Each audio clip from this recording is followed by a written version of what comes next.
Now we're on to the fifth film, Ghidorah, the three-headed monster. This one was also made in 1964. It was rushed to production after Mothra vs. Godzilla. I watched the movie again before making this video, and watching it now, I didn't feel like it was quite as good as I remembered.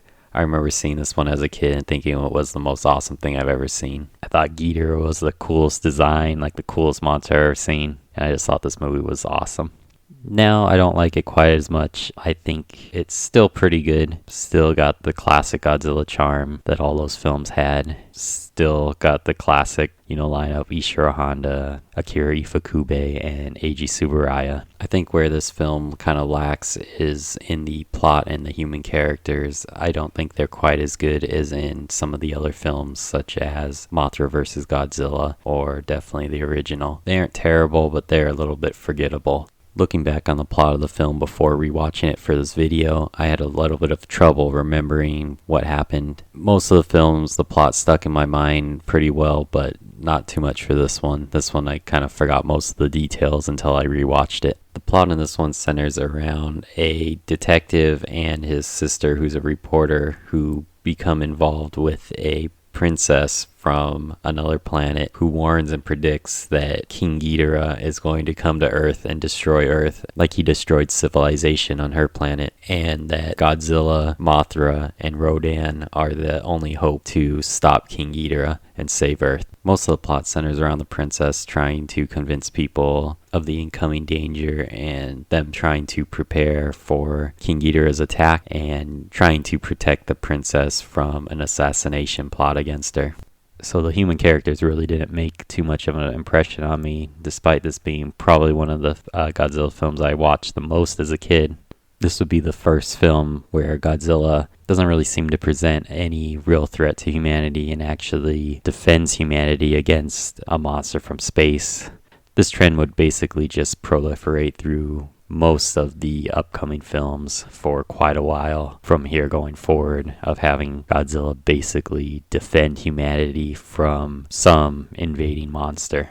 So now let's talk about the monster fights. I remember as a kid I thought the monster fights in this one were some of the best in the whole franchise, but was a little bit disappointed seeing it now. There were still some really good fights with really good special effects with the miniatures of the buildings and everything.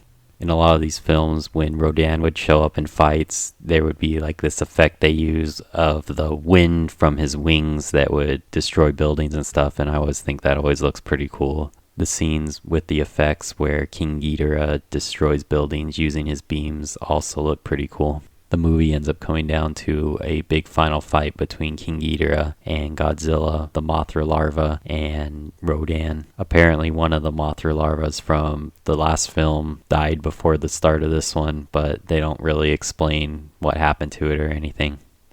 This fight's one of the better ones in the franchise. King Ghidorah is a really cool enemy for Godzilla because he's able to hold his own against Godzilla more than mostly any other monster he could come across, because most monsters don't have the range attack that Godzilla has with his atomic breath, but King Ghidorah's got his beams that he could use against Godzilla and even the playing field a bit. In this one it takes Godzilla, Rodan, and Mothra all ganging up on King Ghidorah, and eventually they're able to overpower him, and they don't destroy him or anything, but they get him to retreat and leave Earth. This film gives a good first look at King Ghidorah, who will be Godzilla's recurring nemesis throughout pretty much the entire franchise, even crossing over into the recent American Godzilla King of the Monsters, where he also fights King Ghidorah. So this is their first meeting, and it's a good one that sets up the further conflict between Godzilla and King Ghidorah to come. Ultimately, I'm going to give this one 3 stars out of 5. I don't feel like it's quite as good as some of the previous films, like Mothra vs. Godzilla. And it's not as fun as King Kong vs. Godzilla either. But it still stands up there with the classic Godzilla films of the Showa era, and it's definitely worth watching.